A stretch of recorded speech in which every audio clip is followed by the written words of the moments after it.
Welcome to Nisa Tech channel. So in this video, we are going to discuss about the amplitude shift keying, ASK technique. First, I tell the definition for amplitude shift keying. The amplitude of the carrier is varied with respect to the amplitude of the modulating signal bit stream is nothing but the definition for amplitude shift keying, which is similar to the definition of amplitude modulation, except that there are only two output amplitudes possible. So already we discussed about the amplitude modulation in the analog communication unit, isn't it? So the same definition we have to write for amplitude shift keying.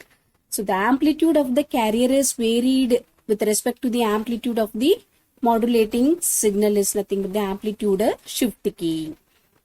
It is also called as on-off keying because carrier wave swings between 0 and 1. So ASK technique is also called as on-off keying because the carrier signal swings between 0 and 1. Let us consider 10101 is the binary input. 10101 is the binary data we are going to transmit. Here 1 represents the on high level, 0 represents the low level. 1 represents the high level and 0 represents the low level. This is on and this is off. If it is 1, the data is transmitted. If it is 0, there is no data transmitted. So that it is called as on-off keying.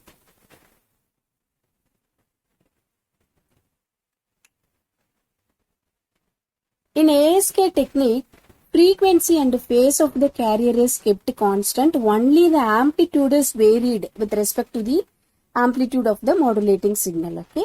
So in this, we have three parameters. What are all the parameters for the signal? Frequency, phase and amplitude. Okay. In amplitude shift keying technique, frequency and phase of the carrier wave is kept constant. Only the amplitude is varied with respect to the modulating signal. So that it is also called as binary ASK. Binary ASK. So it is the digital modulation technique. Okay, ASK is the digital modulation technique. What is the definition for ASK? Once again, I am telling the definition. The amplitude of the carrier wave is varied with respect to the amplitude of the modulating signal bit stream. It is the digital modulation technique. It is also called as on-off keying because the carrier wave swings between 0 and 1 because it is digital modulation technique. So that we have two possibilities, zeros and ones. In this, frequency and the phase is constant. Only the amplitude is varied. Then it is also called as binary ASK because it is a digital modulation technique now. So we are using binary numbers, zeros and ones. So it is also called as binary ASK. Then we see about the ASK modulation technique. Okay. So ASK modulation technique, or else we can say that ASK transmitter block diagram. So in this block diagram we have NRZ level encoder, non-return to 0 level encoder, product modulator and band pass filter. So this is the block diagram of ASK transmitter. So here we are giving the binary input signal, zeros and ones, which is represented by M of t. So M of t nothing but the binary data what we are going to give. NRZ level encoder. NRZ means non-return to 0 level encoder. Actually, there is no encoding at all. It represents two different levels. If it is logic 0, it is negative voltage. If it is logic 1, it is positive voltage. That's it. There is no coding at all. So if it is logic 0, it is negative voltage. If it is logic 1, it is positive voltage. If we are giving 0 input, it represents a negative voltage. If we are giving 1 it represents positive voltage. So the binary input can be converted into N or Z level input. I mean a suitable form of signal. It produces the suitable form of it produces the suitable form of signal which is given to the product modulator. Then a carrier signal also applied to the product modulator. So what is the input for product modulator? This is the product modulator simple diagram. Okay, here we have the incoming signal M of t from the NRZ level encoder, and the C of t is nothing but the carrier signal. Carrier signal is A cos omega ct. So this is the carrier signal. A cos omega ct is the carrier signal. A represents the amplitude of the carrier signal. Omega c is nothing but the carrier frequency. So this is the carrier signal. One of the input for product modulator is the carrier signal, and the other signal is coming from the N or Z level encoder. Then the product modulator will mix the signal coming from the N or Z level encoder and carrier frequency. Then it produces the ASK waveform, amplitude shift keying waveform. If there is any excessive bandwidth, it should be limited by the band pass filter. So the band pass filter will limit the excessive bandwidth. So here is the output, I mean ASK signal output. So from the band pass filter we are getting the ASK signal. So here I have written the expression for ASK signal. So V ASK of t is equal to 1 plus V M of t into A by 2 cos omega ct. So this is the expression for ASK signal. So in this expression, A represents the amplitude of the carrier signal, omega c represents the carrier frequency, analog carrier frequency, V M of t represents the modulating signal voltage, which is nothing but the binary input, message signal voltage. Then V ASK of t represents the binary ASK output voltage. And this is the waveform for ASK. So this is ASK waveform. So this is the binary input. Let us consider the binary input as 10101. So this is the binary input. We are going to transmit this binary input. So where we are giving this binary input in N or Z level encoder. So the N or Z level encoder convert this signal. So this is the N or Z level signal, non-return to 0 level signal. So 1 is the on signal, 0 is the off signal. 1 is the on signal and 0 is the off signal. Again 1 we are transmitting. This is on. So 1 is the high level signal and 0 is the low level signal. When the binary 1, we are getting the positive voltage. When binary 0, we are not getting any signal. So if it is binary 1, the output will be A cos omega ct. If it is binary 0, there won't be any output. Okay, if it is binary 1, the output is A cos omega ct. If it is binary 0, output is 0. See, I will explain how we are getting output signal. So let us consider binary 1.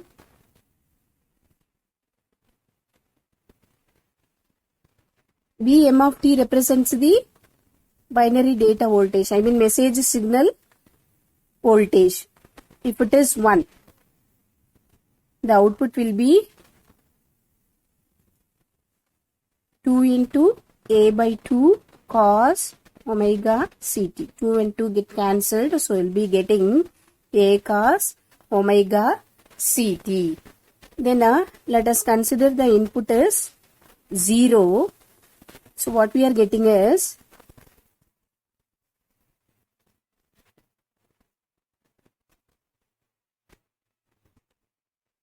0 represents the negative voltage, -1. Okay, 0 represents the negative voltage.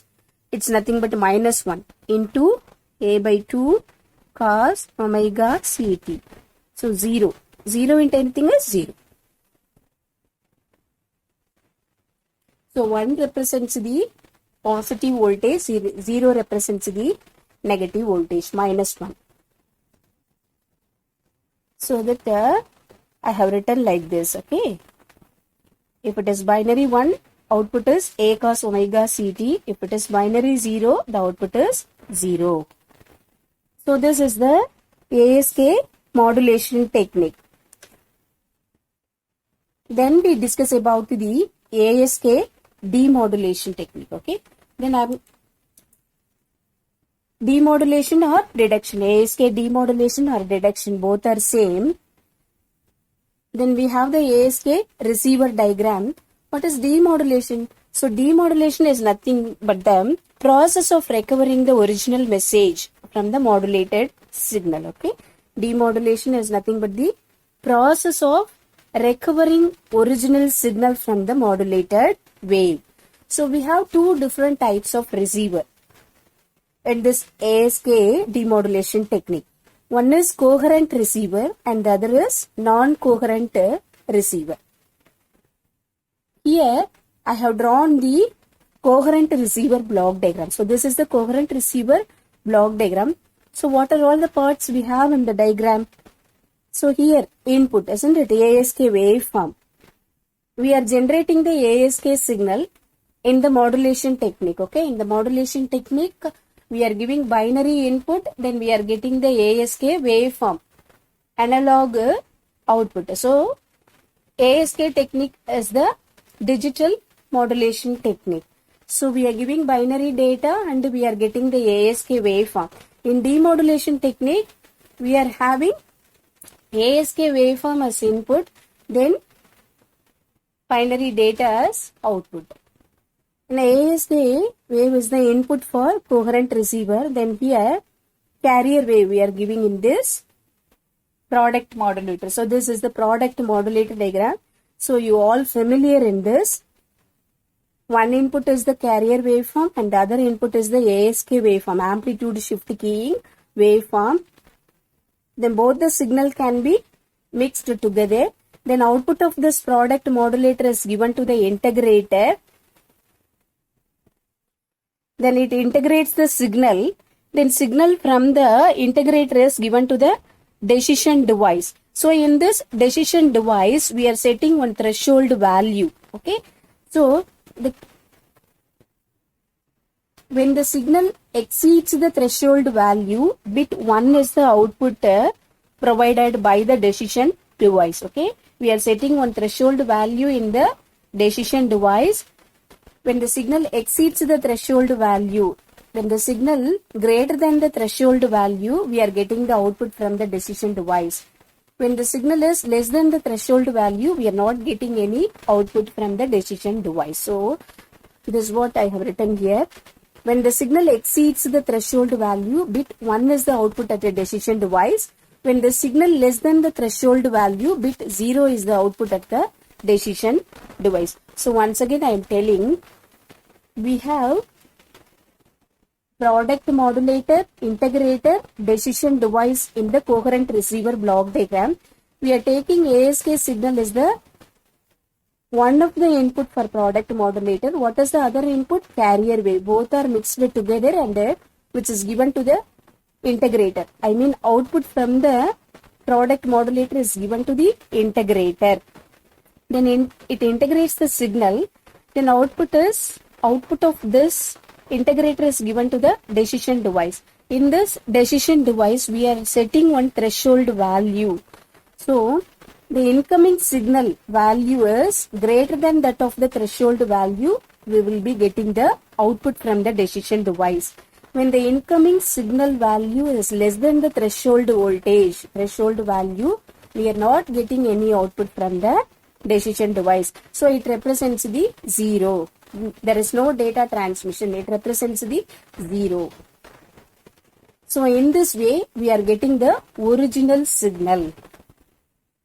Here, carrier waves at the receiver must be synchronized with the carrier at the transmitter for accurate detection. Okay, carrier signal at the receiver must be synchronized with the carrier at the transmitter for accurate demodulation. It's nothing but accurate recovery of original signal. And this is the another type of receiver block diagram. Non-coherent receiver. Okay, in ASK demodulation technique, we have two different types of receiver. One is coherent receiver and the other one is non-coherent receiver. This is the block diagram of non-coherent receiver. We are in the same way we are having ASK waveform is the input, bandpass filter, rectifier, envelope detector circuit. Envelope detector la we have rectifier circuit and the low pass filter. Again we have decision device. This operation is same as that of the previous operation. Then I have listed some of the advantages of amplitude shift keying.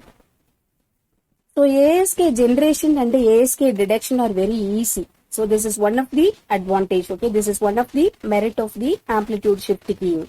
Generation and the detection are very easy. Then now we have simple transmitter and receiver sections. Okay, we have simple transmitter and receiver sections. Then I have listed some of the disadvantages. It is only suitable for low bitrate data transmission. So it is not suitable for high bitrate data transmission. Then it has poor bandwidth efficiency. Amplitude shift keying technique has poor bandwidth efficiency. Then it is highly affected by noise and other factors. ASK technique highly affected by noise and other factors. ASK technique can be used in traditional telephone modems. This is the one of the application. Traditional telephone modems uses ASK technique. Then optical fiber data transmission, optical fiber digital data transmission uses ASK technique. Coherent detection technique somewhat leads to complex design because it needs synchronization. So this design can be simplified by non-coherent receiver. Okay.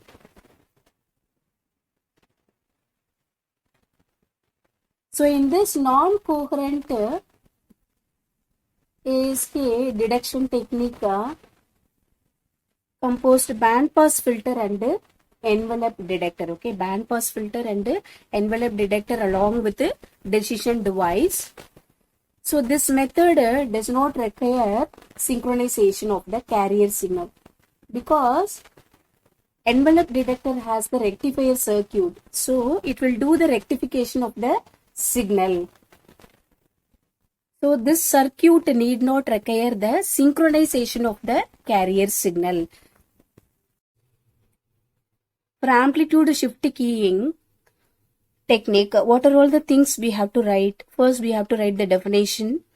Then we have to write the theory of amplitude shift keying. So in this we have to write about the ASK modulation technique by using ASK transmitter.